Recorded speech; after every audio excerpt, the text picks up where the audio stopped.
Hi guys, welcoming you guys to mobile Pathshala. और आज की इस वीडियो में गाइस हम डिस्कस कर रहे हैं इंग्लिश पैडागॉजी। इंग्लिश पैडागॉजी आप हिंदी की पैडागॉजी से रिलेट कर सकते हैं क्योंकि सिलेबस एक ही होता है उसमें पैडागॉजी का, हिंदी और इंग्लिश के। ठीक है, तो फटाफट से स्टार्ट करते हैं गाइस। ये जो आपका जो आज का वीडियो है ये आपके सीटेट 2021 के लिए डेडिकेटेड है, तो आप पूरी वीडियो देखिएगा। मैं ये नहीं कह रही आप तुरंत सब्सक्राइब करिए, पूरी वीडियो देखिए। अगर पसंद आ रही है तो सब्सक्राइब कर दीजिए, लाइक कर दीजिए एंड कमेंट जरूर करिए ताकि मैं आपके डाउट्स को भी क्लियर कर पाऊँ और आपकी वीडियो को कैसी लगी इस बात को अगर आपको अच्छी लगी और आप मुझे कमेंट सेक्शन में बताएंगे तो मैं बहुत ज्यादा बूस्ट हो जाऊंगी। ठीक है, तो आज आते हैं, स्टार्ट करते हैं क्वेश्चन से गाइस। ठीक है, देखो भाई, ये हमारा जो पैडागॉजी होता है ना, लिटरली बता दूं ये कॉमन सेंस का ही खेल है। मतलब पूरा नहीं है, कुछ चीजें हैं जो फैक्चुअल होती हैं, लेकिन अब इस बार के 2021 में जो है एप्लीकेशन बेस्ड क्वेश्चंस पूछे जाएंगे। तो अब भाई यहाँ पर आपका कॉमन सेंस भी काम करेगा और आपकी नॉलेज भी यहाँ पर काम करेगी। तो ज्यादातर मोरेवर हमें अपनी कॉमन सेंस पर ही काम करना होता है। जब आप एक बार पैडागॉजी पढ़ेंगे तो केस स्टडी के बारे में सोचते आपका पैडागॉजी उधर सही हो जाता है। ठीक है, तो ये नहीं है कि बहुत इजी सब्जेक्ट है पैडागॉजी, इतना इजी भी नहीं है बट इतना डिफिकल्ट भी नहीं है कि आप नहीं कर पाएंगे। अगर आप सीरियस स्टूडेंट हैं तो आपने एक महीना अगर पैडागॉजी को दे दी, चाहे वो हिंदी और इंग्लिश की हो, तो आप बहुत ही आराम से इसके क्वेश्चंस को अटेम्प्ट करेंगे। ठीक है भाई, डरना नहीं है। और अगर जहां पर डर जाते हो वहां हार है। अगर आप जीतना चाहते हो तो बस मुश्किलों का सामना करो। मुश्किल तो ये है ही नहीं, मतलब मुश्किल नहीं है बट जो है बहुत इजी भी नहीं है। तो अपना टाइम दो इसको और ये आपका एक अच्छा फ्रेंड भी बन जाएगा। पैडागॉजी की बात कर रही हूँ। ठीक है, आ जाते हैं क्वेश्चंस पे। क्वेश्चन कहता है which of the following classroom practices helps a teacher to develop oral language among the student.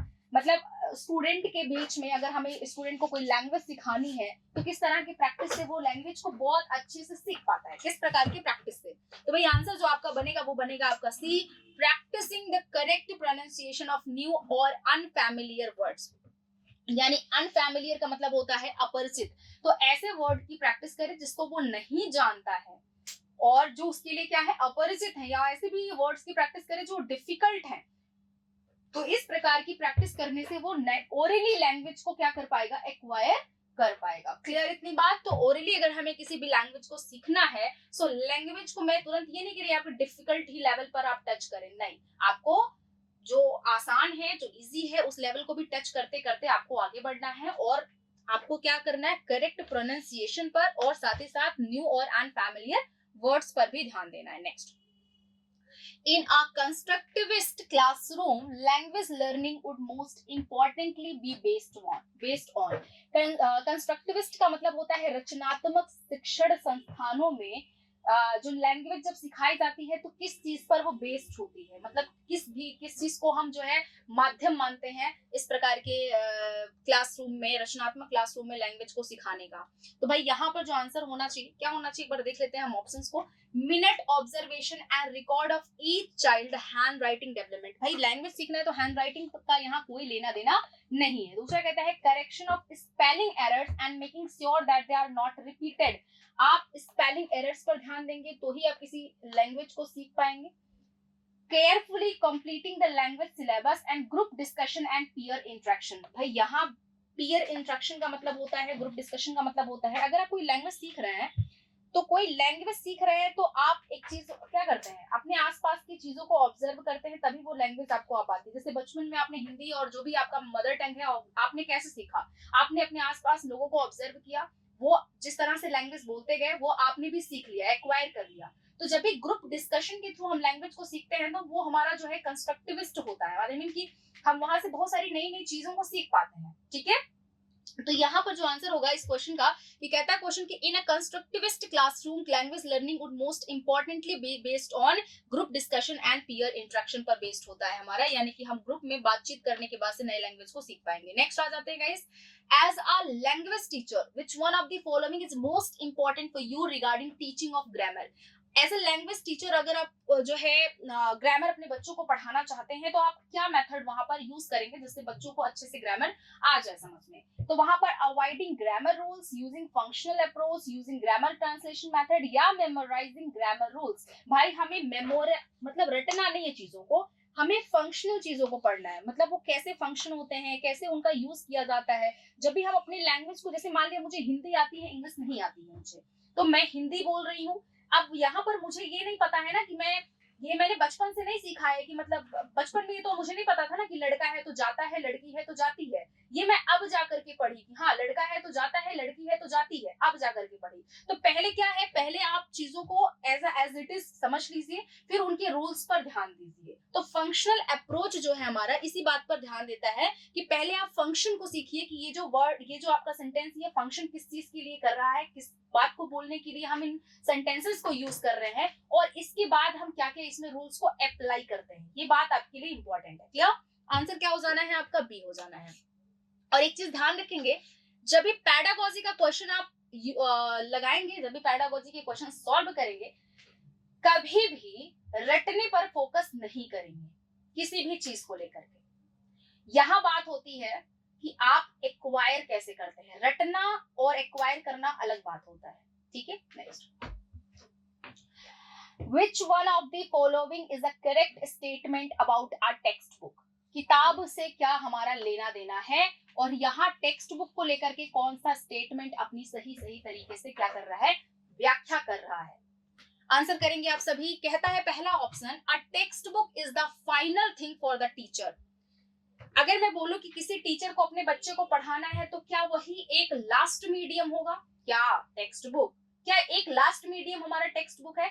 भाई, किताबों में हमारी दुनिया नहीं है, किताबों से बाहर भी हमारी एक दुनिया है जिसे हमें जानना बहुत जरूरी है। ये बात आपने बचपन से सुनी होगी, आज मैं आपको बता रही हूँ कि किताबी ज्ञान ही बहुत कुछ नहीं होता है। तो ये टेक्स्ट बुक के बारे में ये बोलना कि अगर वही एक लास्ट मीडियम है तो ये बात गलत है, यानी कि पहला ऑप्शन इस हिसाब से नहीं सही होगा। दूसरा है, it helps to achieve the objectives laid down in the curriculum. हाँ जी, बिल्कुल। हमारे पाठ्यक्रम का क्या बेस होना चाहिए, इस बात को बताने के लिए एक टेक्स्ट बुक जो होता है वो हमारा इंपॉर्टेंट होता है। बाकी अगर हम ये बोले कि नॉलेज का सही रिसोर्स ही टेक्स्ट बुक है, तो ये बात वहां पर सरासर गलत हो जाती है। क्यों? क्योंकि किताबों से भी बाहर दुनिया है, किताबों से भी ज्यादा हमारे बाहर अगर आप जाओगे तो नॉलेज आपको देखने, सुनने, समझने को मिलेगा। क्लियर? तो आंसर यहाँ पर आपका बी हो जाता है। Text book are the only source to read, वही एक बात यहाँ भी बोली गई है जो पहले ऑप्शन में बोला गया है। और लास्ट वाला ऑप्शन कह रहा है, it is planning of educational activities for the lesson. भाई, यहाँ पर educational activities for the lesson, educational activity क्या मैं आपको बाहर नहीं आपको मिलेगा? जो भी फिजिकल एक्टिविटी, जो भी मेंटल एक्टिविटी होती है वो भी आप बाहर, किताबों से बाहर सीखते हो। सो आंसर का सही जो है, जो आपको सही तरीके एक्सप्लेन कर रहा है, वो आपका बी ऑप्शन यहाँ पर करेक्ट होगा। ठीक है, वो बी ऑप्शन आपका सही तरीके से एक्सप्लेन कर पा रहा है। Next, the purpose of diagnostic test in language learning is to. जब भी हम डायग्नोस्टिक टेस्ट करते हैं तो हम ये सीख पाते हैं, ये समझ पाते हैं कि जो मान ले किसी बच्चे का डायग्नोस्टिक टेस्ट हो रहा है, तो टीचर ये जानने की कोशिश करता है कि उस छात्र में कमियां क्या हैं। जब उसको पढ़ा दिया जाता है तो उस छात्र में कमियां और क्या हैं, यानी उसमें गैप, उसमें एरर, उसमें मिसिंग क्या है उस छात्र की शिक्षा में, इस बात को जानने के लिए हम डायग्नोस्टिक टेस्ट करते हैं। और जब ये हमें पता चल जाता है कि ये कमियां हैं, फिर हम रेमेडियल क्लासेस चलाते हैं। तो आंसर आपका यहाँ पर क्या हो जाएगा? किस बात को यहाँ सही तरीके से किस ऑप्शन में बताया गया है? कह रहा है fill the progress report of student. Student के प्रोग्रेस रिपोर्ट को फिल करना, यहाँ पर हमारा आंसर बिल्कुल नहीं हो पाएगा ये वाला। सेकंड वाला कहता है plan and prepare questions for summative assessment, give feedback to the parents in the PTMs, know the gaps in learners understanding. बिल्कुल आपका सी ऑप्शन यहाँ पर करेक्ट हो जाएगा कि हमें हमारे जो स्टूडेंट हैं उनमें क्या क्या कमियां हैं, क्या क्या गैप है, क्या क्या एरर है, इस बात को जानने के लिए हम डायग्नोस्टिक टेस्ट कराते हैं। अगर आपने अभी तक नहीं कराया है तो करा लीजिएगा। ठीक है, देखो सिक्स्थ वाला क्वेश्चन कहता है कि the purpose of continuous comprehensive evaluation यानी कि CCE in language is. Continuous comprehensive evaluation से हमारा क्या मतलब है? To assess their learning gaps, to give regular test, weekly test, and to assess the level of competencies achieved by the children, and to assess the student understanding of the textbook. आपका C option यहाँ पर correct हो जाता है। क्या हम करते हैं? सॉरी, एक सेकेंड, यहाँ पर आंसर आपका ए हो जाएगा। assess the, ये बात का पता लगाते हैं कि हमारे स्टूडेंट में, लर्नर में क्या क्या गैप्स हैं, क्या क्या एरर्स हैं कि जो वो अभी तक नहीं सीख पाया है, तो सीसीई के माध्यम से हम स्टूडेंट के अंदर की कमियों को ढूंढते हैं, कमियों का पता लगाते हैं। ठीक है, नेक्स्ट आ जाते हैं। Under which act did English get the status of associate official language? English को एसोसिएट ऑफिशियल लैंग्वेज का दर्जा किस एक्ट में दिया गया है? तो आंसर आपका हो जाएगा associate official language act article 343 के तहत इंग्लिश को माना गया है। ठीक है, इसी के तहत हम हिंदी को भी मानते हैं राज्य भाषा, क्योंकि हिंदी हमारी इंडिया की राज्य भाषा है। राष्ट्र भाषा जो है इंडिया की कोई भी नहीं है। ठीक है, और ये मानते हैं हम 1963 के तहत। 1963 में जो एक्ट हमारा था उसके तहत हम इंग्लिश को एसोसिएट ऑफिशियल लैंग्वेज और हिंदी को राज्य भाषा का दर्जा दिए और उसको माने। ठीक है, next. A teacher is appreciating a child for his overall language use.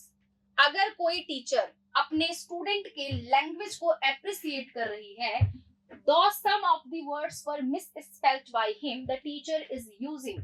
मान लिया कोई एक बच्चा है जिसने कुछ शब्दों को गलत तरीके से इस्तेमाल किया है, फिर भी टीचर ने उसके उस लैंग्वेज एफिशिएंसी के लिए उसको एप्रिसिएट किया। इस बात का अब यहाँ पर ये जो हमारा अप्रोच है क्लास में टीचर का, उसको हम क्या बोलेंगे? कम्युनिकेटिव, कंस्ट्रक्टिविस्ट या होल लैंग्वेज या स्ट्रक्चरल? तो यहाँ पर हमारा जो होगा आंसर वो होगा होल लैंग्वेज।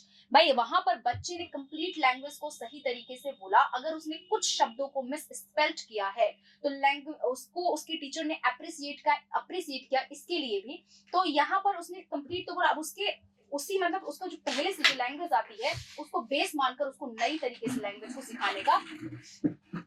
सिखाने की प्रैक्टिस की जाएगी। ठीक है, सो आंसर आपका सी हो जाना है यहाँ पर। Next, which approach lays a lot of emphasis on habits formation?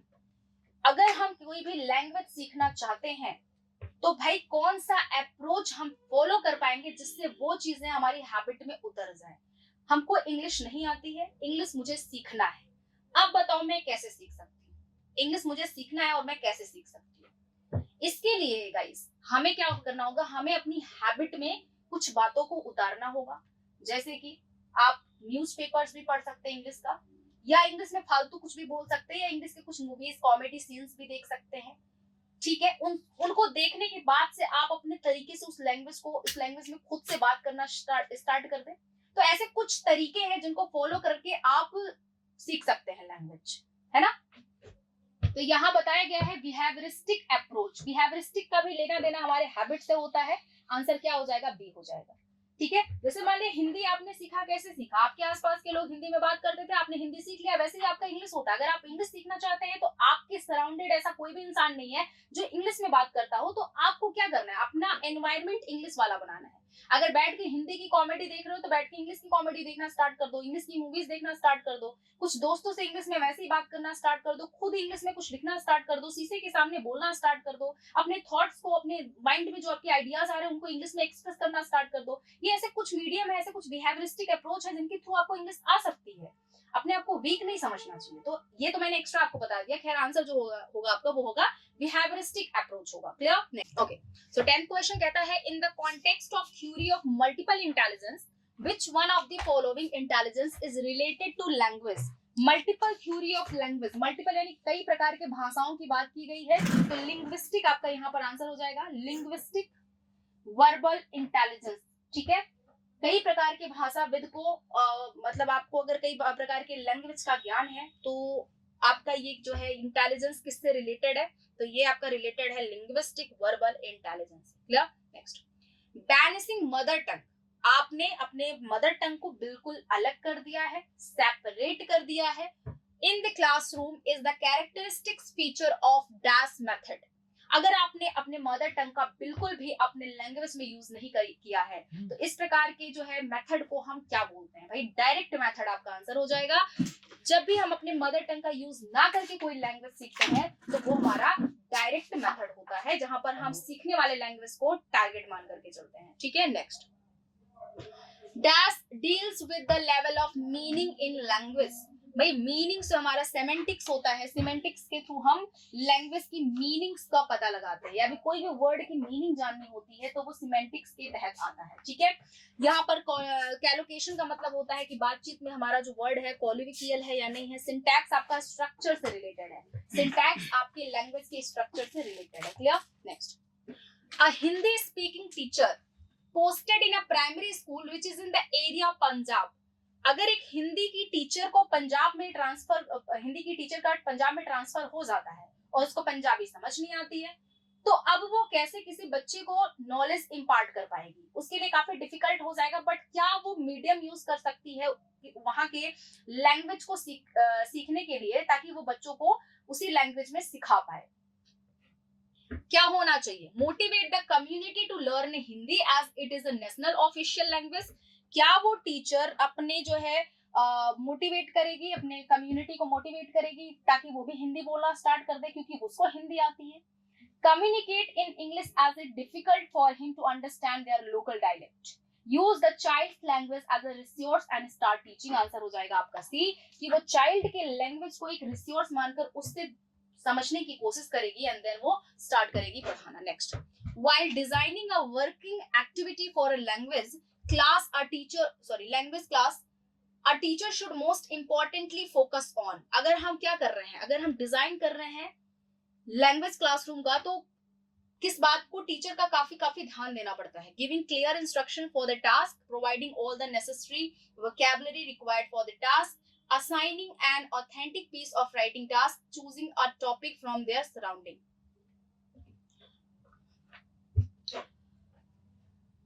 Answer आपका डी हो जाएगा यहाँ पर, ठीक है। Choosing a topic from there surroundings. अगर आपको मैं लैंग्वेज सिखाना चाह रही हूँ, मुझे अपना टीचर समझ लो और मैं आपको मान रही हूँ कि आपको इंग्लिश नहीं आती, ईगो की धज्जी उड़ गई आप लोगों की, बट मान लो, एक सेकंड के लिए मान लो कि आपको इंग्लिश नहीं आती है, चलो मैं आपको सिखा रही। मैं कैसे आपको इंग्लिश सिखाऊंगी, मैं बोलूंगी कि आप अपने आसपास की चीजों को देखो, आपकी मम्मी कुछ कह रही है, आपके पापा कुछ कह रहे हैं, आपकी बहन, आपका भाई कुछ जो कह रहा है, जरा उसको इंग्लिश में ट्रांसलेट करने की कोशिश करो एक बार, जो भी आपको आता है, टूटे फूटे शब्दों में गाना या बोलना स्टार्ट कर दो।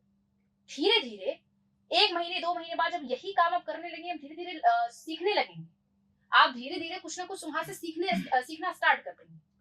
तो भाई सराउंडिंग से वर्ड्स को सिलेक्ट करना और फिर उसे अपने इंग्लिश में यूज करना, ये आपका एक प्रॉपर अप्रोच होता है किसी भी लैंग्वेज को सीखने का। और ये लोग मानते भी हैं, काफी जो है जो हमारे लिंग्विस्टिक है ये बात मानते भी हैं कि अगर आप कोई भी लैंग्वेज को सीख रहे हो तो आप अपने मदर टंग का यूज कर सकते हैं उस लैंग्वेज को सीखने के लिए, ठीक है।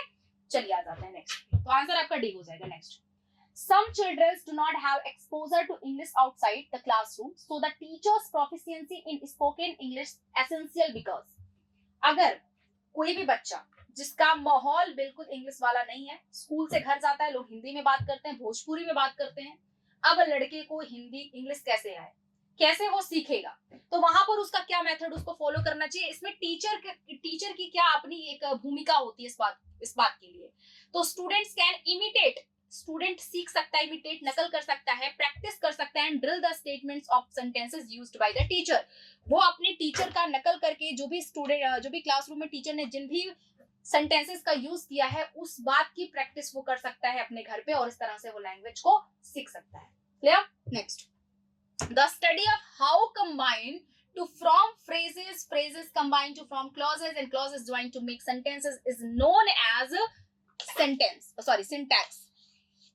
सिंटैक्स हमारा ग्रामर होता है जिसको लैक्सिकल वर्ड्स भी बोलते हैं। इनका काम होता है ग्रामेटिकली चीजों को पढ़ना, वर्ड्स को भी पढ़ना ग्रामेटिकली। तो ग्रामेटिकली जब हम पढ़ने की बात करते हैं तो वहां पर सिंटैक्स टर्म यूज करते हैं, ठीक है। Next, English language has consonant sound. English language में जो कॉन्सोनेंट साउंड होता है वो कितना होता है, वो होता है हमारा 24, ठीक है। 24 होता है कॉन्सोनेंट साउंड और 20 होता है हमारा वोवेल साउंड।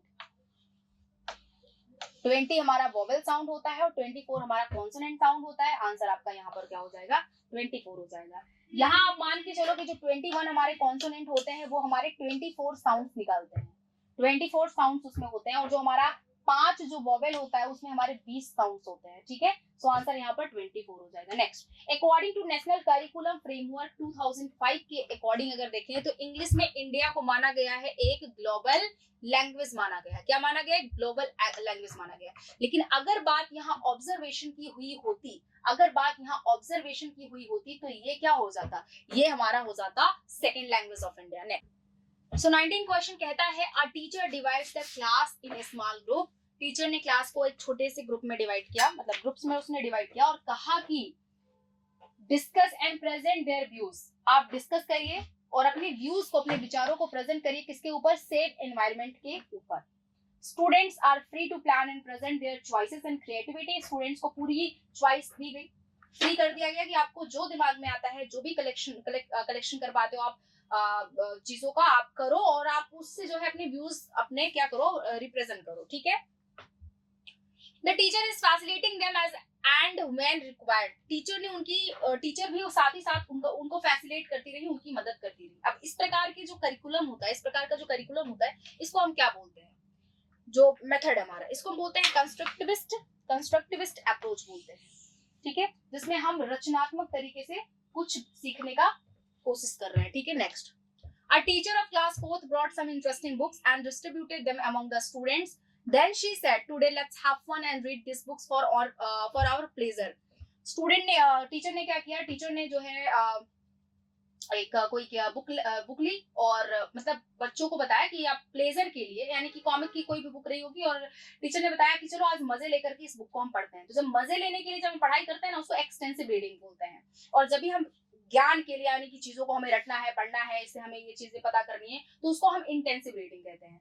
केवल फन के लिए जब पढ़ते हो तो वो एक्सटेंसिव रीडिंग होता है, और आप सीरियस होकर जब पढ़ाई कर रहे हो तो उसको इंटेंसिव रीडिंग कहते हैं, ठीक है। तो इधर भाई टीचर ने बच्चों को फन के लिए, पढ़ने के लिए बुक्स दी, तो यहाँ पर हमारी जो रीडिंग हो जाएगी वो क्या हो जाएगी? एक्सटेंसिव हो जाएगी। क्लियर? सो भाई यहाँ पर हमारा जो है 20 क्वेश्चन कंप्लीट हो चुका है।